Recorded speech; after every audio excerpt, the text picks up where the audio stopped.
Assalamualaikum warahmatullahi wabarakatuh.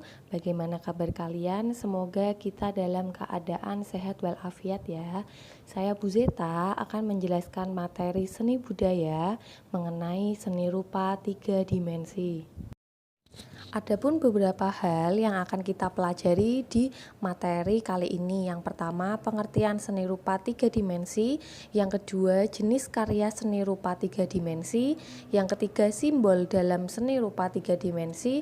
Dan yang keempat, nilai estetis karya seni rupa 3 dimensi. Dan yang terakhir, media dan teknik berkarya seni rupa 3 dimensi. Yang pertama, kita membahas pengertian seni rupa 3 dimensi. Coba kalian amati dua gambar tersebut. Ada patung, ada juga keramik atau kendi. Mengapa dua contoh itu termasuk seni rupa 3 dimensi? Nah, sebuah karya disebut 3 dimensi karena memiliki 3 unsur, yaitu panjang, lebar, dan tinggi. Selain itu, memiliki kesan ruang, volume, atau isi yang bisa dilihat dari berbagai arah pandang. Selanjutnya ada jenis karya seni rupa 3 dimensi. Nah, jenis karya seni rupa 3 dimensi itu dibagi menjadi dua. Yang pertama, fungsi ekspresi atau seni rupa murni, yaitu karya seni rupa yang memiliki fungsi untuk keindahan. Contohnya itu patung. Kemudian ada fungsi pakai atau seni rupa terapan, yaitu karya seni rupa benda pakai yang memiliki fungsi praktis dibuat dengan pertimbangan kegunaannya. Jadi kalau fungsi pakai ini, jadi karya seni rupa tersebut itu bisa dipakai atau ada kegunaannya. Contohnya seperti keranjang, meja, dan kursi, seperti itu. Sekarang kita masuk materi simbol dalam seni rupa 3 dimensi. Simbol secara umum itu merupakan lambang yang mengandung makna atau arti. Nah, dalam pembelajaran seni rupa, kata simbol dijelaskan sebagai makna yang dikandung dalam karya seni rupa, baik wujudnya, objeknya maupun unsur-unsur rupanya. Nah, salah satu contoh kita ambil patung atau monumen ya. Nah, maksudnya contoh patung atau monumen itu memiliki simbol apa? Seperti patung kuda. Patung kuda sebagai simbol kegagahan, karena kuda itu kuat seperti itu. Kemudian ada Tugu Proklamasi sebagai simbol dari kemerdekaan dan perjuangan Indonesia. Selain itu juga ada patung Katak sebagai simbol pemanggil hujan. Sekarang kita masuk ke nilai estetis karya seni rupa 3 dimensi. Nilai estetis itu maksudnya nilai keindahan. Nilai keindahan pada karya seni rupa 3 dimensi yang tampak secara visual dari wujud karya seni rupa tersebut.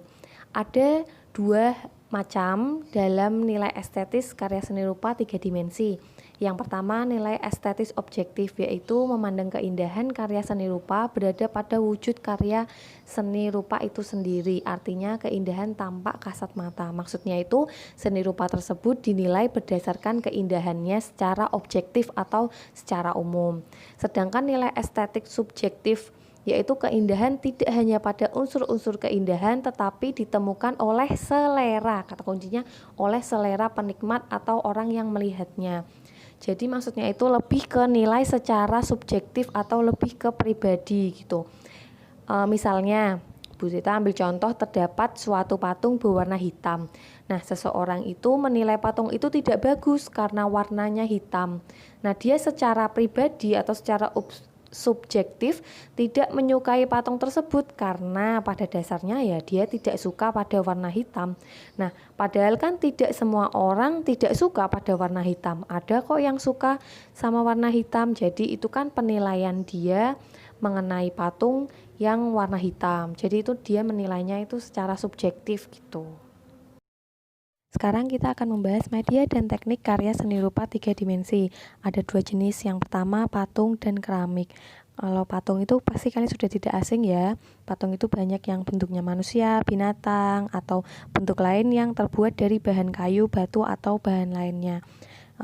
Dapat dikatakan juga bahwa seni patung yaitu bagian dari seni rupa yang merupakan pernyataan artistik melalui bentuk 3 dimensional yang diciptakan dengan teknik subtraktif atau pengurangan material atau aditif, modeling, construction, assembling, dan casting. Jadi seni patung itu dapat juga berupa karya bebas atau freestanding yang berdiri sendiri. Sedangkan keramik yaitu bentuk kerajinan yang memanfaatkan tanah liat sebagai bahan utama bersifat tradisional atau modern, seperti itu.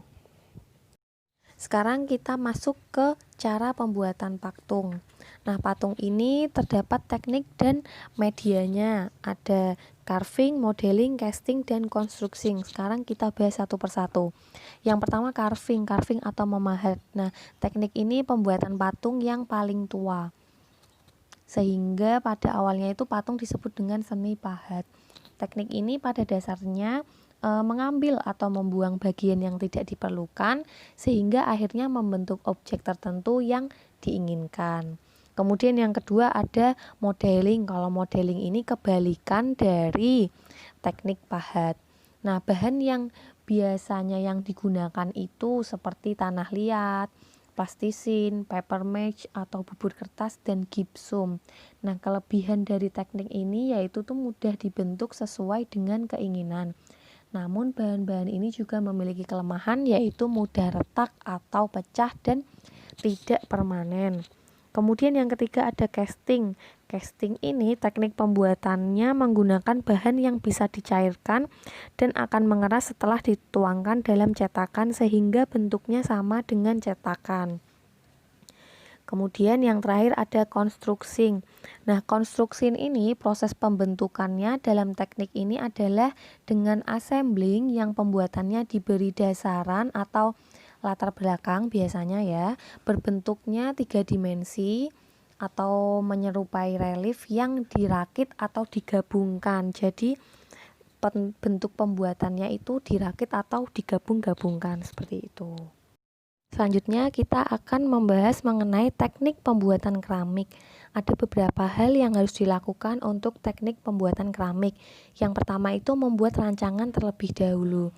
Nah, rancangan itu digunakan untuk mempermudah penyelesaian suatu pekerjaan. Nah, oleh karena itu sebuah gambar desain harusnya itu sudah memuat ukuran dan bentuk sebenarnya, baik bentuk atas, depan, ataupun samping. Nah, selanjutnya yaitu menyiapkan bahan baku. Bahan baku pembuatan keramik itu biasanya digunakan adalah tanah liat. Nah, berdasarkan suhu bakarnya, tanah liat dapat dibedakan atas beberapa jenis. Yang pertama, tanah liat earthenware atau tanah liat ini suhu bakarnya itu lebih rendah. Tanah liat ini memiliki kandungan besi lebih tinggi daripada jenis tanah liat lainnya. Kemudian ada stoneware. Tanah liat ini suhu bakarnya itu yang lebih ke sekunder. Jenis tanah liat ini sudah dapat langsung digunakan sebagai bahan baku kerajinan keramik. Nah, tanpa perlu dicampur dengan jenis tanah lainnya. Selain itu, tanah liat ini memiliki daya susut yang lebih rendah. Sekarang kita mulai menyiapkan peralatan. Nah, pada dasarnya peralatan yang disiapkan itu yang pertama ada alat putar manual. Alat putar manual ini berfungsi sebagai alat pembentuk pada teknik putar. Nah, alat ini biasanya digunakan sebagai tempat membuat dekorasi benda kerja. Kemudian ada alat putar kaki. Alat putar kaki ini digerakkan oleh kaki. Sama seperti alat putar manual, alat putar kaki juga berupa kepingan bulat yang terbuat dari besi dan memiliki sumbu di tengah-tengahnya. Kemudian ada butsil, rol kayu, tali benang. Nah, kalau butsil dan tali benang, tali atau benang potong itu fungsinya itu sama-sama untuk memotong bagian tanah liat yang tidak diperlukan. Sedangkan rol kayu itu berfungsi sebagai alat pembentuk pada teknik lempeng atau slab roller. Nah, sekarang kita masuk ke tahap pembuatan keramik. Nah, saat pembuatan keramik itu ada beberapa teknik yang bisa kalian lakukan. Yang pertama, teknik pilin. Teknik pilin itu teknik yang dilakukan dengan membuat beberapa pilinan tanah liat dan hasil pilinan tersebut disusun melingkar sesuai dengan bentuk benda. Kemudian teknik lempeng. Teknik lempeng itu yang berbentuk seperti lempengan. Kemudian ada teknik pijat. Caranya dengan dipijat atau ditekan-tekan sesuai dengan bentuk yang diinginkan. Kemudian ada teknik putar. Nah, teknik ini sering digunakan oleh para pengrajin gerabah karena hasilnya itu lebih cepat dan sempurna, terutama untuk membuat bentuk-bentuk yang bulat. Kemudian ada teknik cetak. Teknik cetak ini biasanya dipakai untuk mempercepat pekerjaan dalam pembuatan kerajinan dalam jumlah yang banyak dengan jenis dan ukuran yang sama. Kemudian yang terakhir ada teknik cor. Nah, itu sudah ada cetakan dan tanah liat, tinggal dituangkan saja. Di situ bisa kalian lihat contoh gambarnya.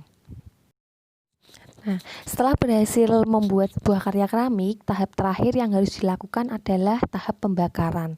Dan dalam tahap ini, keramik yang telah dihasilkan dibakar dalam tungku dengan suhu dan waktu tertentu. Tujuannya yaitu agar kandungan air dalam keramik berkurang atau hilang sehingga keramik menjadi padat, keras, kuat, dan lebih ringan. Nah, itu tadi merupakan materi kita mengenai seni rupa 3 dimensi. Sampai bertemu lagi di materi selanjutnya. Wassalamualaikum warahmatullahi wabarakatuh.